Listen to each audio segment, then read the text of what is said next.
అండి వేయించుకుంటే బటర్ వేసాం కదా, దీంట్లో అల్లము అన్నీ వేసాం కదా, భలే మంచి స్మెల్ వస్తుందండి. వేయించుకుంటేనే స్మెల్ అద్దరిపోతుంది. నాకైతే చెక్కలు కూడా చూడండి గుల్ల ఎలా వచ్చినాయి, భలే వచ్చినాయి గుల్ల అయితే. హలో అండి, అందరికీ నమస్తే. Welcome to my channel Venkatalakshmi Palnadu రుచులు. ఈ రోజు చెక్కలు అనమాట. ఇవి చిట్టి చెక్కలు కాదు, చెక్కలు అంటాం వీటిని. మసాలా చెక్కలు అని వచ్చి కూడా వీటిని. ఈరోజు చెక్కలు అయితే చేసుకుందామండి. చాలా ఈజీ ప్రాసెస్ లో చెక్కలు ఎలా చేసుకోవాలో ఒక 120 చెక్కలు ఎలా చేసుకోవాలో చూపిస్తాను. చాలా సింపుల్ వేలో చూపిస్తాను. ప్లీజ్ మీరు అందరూ మన వీడియో లైక్ చేయండి, షేర్ చేయండి, సబ్స్క్రైబ్ చేసుకోండి. ఇవి కూడా ఆర్డర్ అనమాట. దీనికోసం నేను వెల్లుల్లి తీసుకోవట్లేదు, వాళ్ళు వెల్లుల్లి వద్దన్నారనమాట. దీనికోసం అల్లం తీసుకుంటున్నానండి. ఇదిగోండి, అల్లం అయితే సన్నగా ముక్కలుగా కట్ చేసుకోవాలి, శుభ్రంగా క్లీన్ చేసుకొని ఇసుక లేకుండా. సగ్గు బియ్యం కూడా వేస్తానండి చెక్కల్లో. నువ్వులు వేస్తాను, సగ్గు బియ్యం వేస్తాను, చాలా రకాలు వేస్తాను. ఇదిగోండి, దీంట్లో పుదీనా కూడా వద్దన్నారు వాళ్ళు. పుదీనా కూడా ఇట్లా, పుదీనా బదులు మనం కరివేపాకు అయితే వాడదాం అనమాట. ఫస్ట్ ఈ అల్లం శుభ్రంగా కడిగి, పచ్చిమిర్చి కూడా కడిగి తెచ్చుకున్నాను నేను. ఇది పచ్చిమిర్చి, ఈ అల్లం ఓ చుక్క వాటర్ వేసి మెత్తగా మిక్సీ పట్టుకొచ్చుకుందాం. ఇది ఓకే అండి.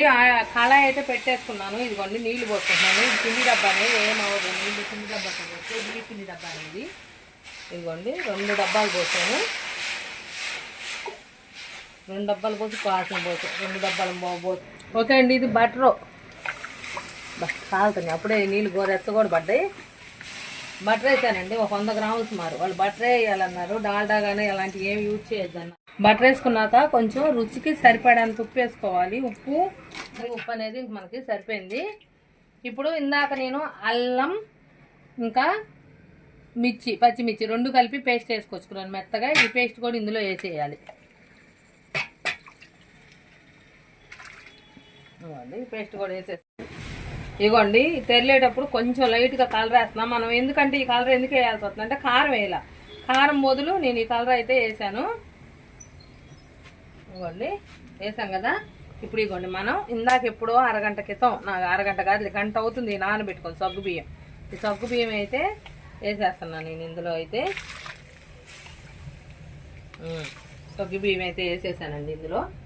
వీటిని తెల్ల నువ్వులు అయితే వేసేస్తున్నాను, పప్పు నువ్వులు. ఇప్పుడు ఇందులో కరివేపాకు అండి, సన్నం కట్ చేసుకున్న కరివేపాకు ఉందిగా, ఇదైతే వేసేస్తున్నాను ఇప్పుడు కొద్దిగా.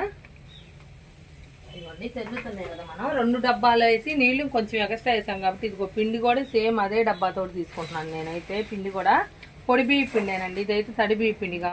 ఓకే అండి, చూస్తున్నారు కదా. ఇప్పుడు బియ్య పిండి, పొడి బియ్య పిండి అయితే డబ్బాతో ఫస్ట్ డబ్బా వేసాను. కింద సన్నం అంట ఉండాలండి పిండి తిప్పుకునేటప్పుడు మనం. ఇదిగోండి, 2 డబ్బాలు వేసాను. ఇదిగోండి, పావు డబ్బా వేసాం. ఇప్పుడు ఇది కలుపుకుందాం మనం అయితే.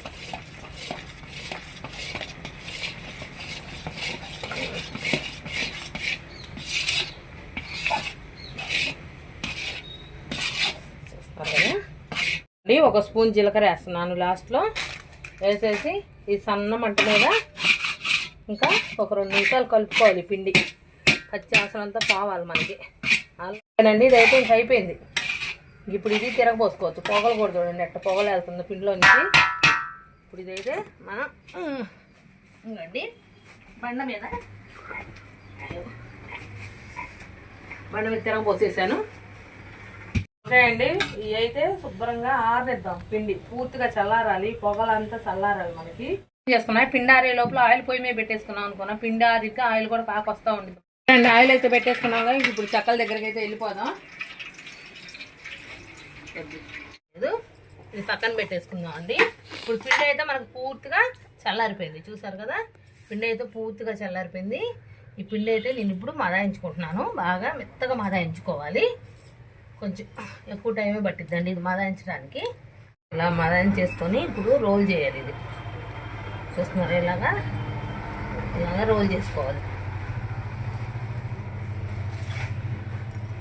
చేసాం కదా రోల్. ఇప్పుడు ఇది కట్ చేసుకుందాం మనం. కొంచెం పెద్దవే కట్ చేస్తున్నాను, నాకు కొద్దిగా పెద్ద సైజు కావాలన్నమాట. అందుకని కొద్దిగా పెద్దవి కట్ చేస్తున్నాను. మీకు ఏ సైజు కావాలంటే ఆ సైజు కట్ చేసుకోండి. ఇప్పుడు ఇలా కట్ చేసేసాక నేను ఇంకా పిండి మొత్తం అదే విధంగా కట్ చేసుకోవాలి. నేనైతే ఇక్కడ ఇది ఒక అట్టపెట్టి తీసుకొని దాని మీద ఒక కవర్ వేసుకున్నాను. ఒక అట్ట తీసుకొని దాని మీద ఒక కవర్ వేసుకున్నాను. ఇప్పుడు ఒక్కొక్కటే ఒత్తుతున్నా చూడండి. నాకు ఈ వెడల్పు ఉండాలి, ఈ చేయి వెడల్పు ఉండాలి ఈ చెక్క. అందుకని ఇంత పెద్దది ఒత్తేసుకుంటున్నాను. ఈ సైజు సరిపోద్ది నాకు ఆ సైజు ఉండాలి చెక్క. ఒక 120 130 చెక్కల దాకా ఉండాలి నాకు. ఆ సైజు ఉండాలి చెక్కలు. ఇదిగోండి ఇట్లా ఒక్కో చెక్క నాకు ఒక్కో చెక్క ఒత్తేసుకోవాలి. ఎందుకంటే కొంచెం పెద్దవి కావాలి కాబట్టి. 4 చెక్కలు పెట్టుకుంటే చిన్న చెక్కలు వస్తాయి, మనకి పెద్ద చెక్కలు అనేవి రావు. కాబట్టి నేను ఒకే చెక్క ఒత్తేసుకుంటున్నాను. చూస్తున్నారు కదా, ఇదే విధంగా చెక్కలన్నీ అట్లానే మదాయించుకొని ఇదే విధంగా నొక్కేసుకోవాలి చెక్కలు అయితే. ఇదే విధంగా చెక్కలన్నీ ఒకదాని మీద ఒకటి వేసుకోకుండా, ఇవి నాకు సమానంగా కావాలి, సదరంగా కావాలి, అందుకని ఒకదాని మీద ఒకటి వేసుకోవట్లేదు. అయితే ఇంతవరకు ఏం చేసుకుందామండి మనం మరి. ఓకేనండి, ఆయిల్ అయితే ఫుల్గా కాకొచ్చేసింది. ఇంక ఇప్పుడు మనం అయితే ఒక్కోటి వేసుకుంటున్నాను. నేను ఒక్కోటే వేస్తాను, ఎందుకంటే నాకు ఈ చెక్క సదరం రావాలి, వంకర బాగూడదు. దానికోసం నేను ఒక్కోటి వేసుకుంటున్నాను. మీరు వంకర రాకుండా సదరంగా రావాలంటే ఇలా వేసుకోవాలి. లేదు ఎలా ఉండా పర్లేదు అనుకునే వాళ్ళు మామూలుగా వేసేసుకోవచ్చు. ఇవ్వండి, చూస్తున్నారా, పొంగుతున్నాయి. ఏం అవ్వదు, పొంగినా మనకి ఇబ్బంది ఏమి ఉండదు ఈ చెక్కల వల్ల. ఓదాని మీద ఒకటి వేసినా ఇబ్బంది లేదు, కలుపుకోవు. ఇగోండి, ఇవి కొద్దిగా పొంగినాయి కదా, ఇవి కలుపుకొని పొట్టుడువాయి తీసుకోవాలి. ఇలాగా పొట్టుడువాయి తీసి పక్కన వేసుకుందాం. ఎందుకంటే ఇది మళ్ళీ ఏంటంటే మొత్తం ఒకేసారి వేగాలంటే ఒకే లెవెల్ లేగవు, అందుకని చెప్పి పొట్టుడువాయి తీసేసాను నేనైతే. ఇవ్వండి, పొట్టుడువాయి తీసా కదా, కథమాయి కూడా వేసేస్తున్నాను నేనైతే.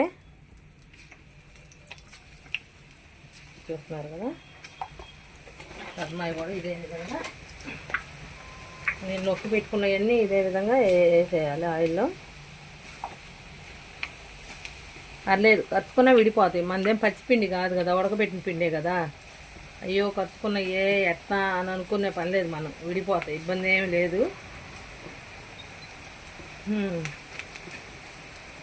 ముందు వేసుకున్నవి ఉన్నాయిగా, ఇవి కొంచెం తిరగేసుకొని ఇవ్వండి. చెక్కలు అదే డిఫరెంట్గా ఉంటాయి అన్నమాట చెక్కలు చేసే విధానం. ఇవ్వండి, ఇవి కూడా తీసేస్తున్నాను పోస్టేసిని. వీటిని కూడా తిరగేసి 1 నిమిషం ఉంచి తీసేద్దాం. 1 నిమిషం కాదులే, ఒక 10 సెకండ్లు 5 సెకండ్లు వీటికి, ఎక్కువ అవసరం లేదు. ఇదిగోండి, చూస్తున్నారు కదా. ఇప్పుడు మళ్ళీ ఇంక ఇదే విధంగా సేమ్ అన్నీ ఇదే విధంగా అయితే ఏం చేసుకోవాలి.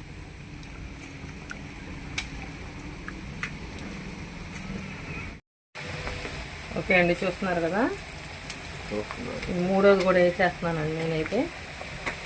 3 ట్రైలు అవి ఉండే కదా, 3 ట్రైలు వేసేస్తున్నా. ఏం కాదు, దాని మీద ఒకటి వేసినా ఇడిపోతాయి, ప్రాబ్లం ఏం లేదు. పొంగినవి బాగానే ఉంటాయి. పొంగొచ్చినాయి కదా చెక్కలు, మేమేం చేయాలంటే ఏం అవసరం లేదు, పొంగొచ్చినా మీకేం ప్రాబ్లం లేదు. ఇదిగోండి, ఇంక అంతవరకు ఆపేస్తున్నాను. ఇంతవరకు వేయించుకుందాం. ఇదిగోండి, ముందుగా తీసి పెట్టుకున్నా కదా నేను, ఇవి కూడా ఇందులో వేసేసాను. ఇప్పుడు ఇంక ఇవి సన్న మంట మీద మనం అయితే వీటిని బాగా వేయించుకోవాలి, సన్న మంట మీద వేయించుకోవాలండి.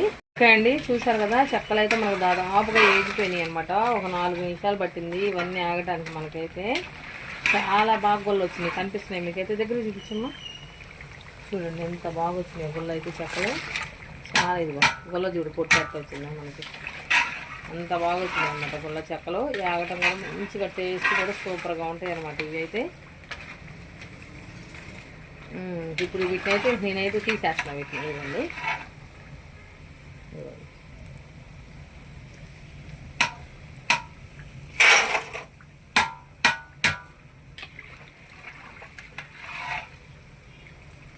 శుభ్రంగా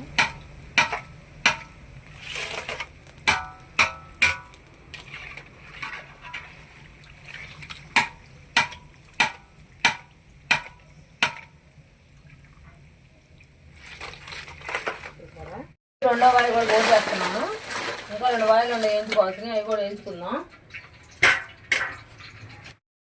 చెక్కలు అయితే సూపర్గా ఉన్నాయండి. సగ్గు బియ్యం నువ్వులు అన్నీ వేసుకున్నాక గుల్ల గుల్లగా అద్దరిపోయినాయి టేస్ట్ అండి. చెక్కలు అయితే అయిపోయినాయి మనకి. చాలా చాలా బాగా వచ్చినాయి. చాలా చాలా గుల్లగా సూపర్ టేస్ట్గా ఉండి మీరు కూడా ఇంట్లో ఖచ్చితంగా అందరు ట్రై చేయండి. ప్లీజ్ ఒక లైక్ చేయండి, షేర్ చేయండి, సబ్స్క్రైబ్ చేసుకోండి.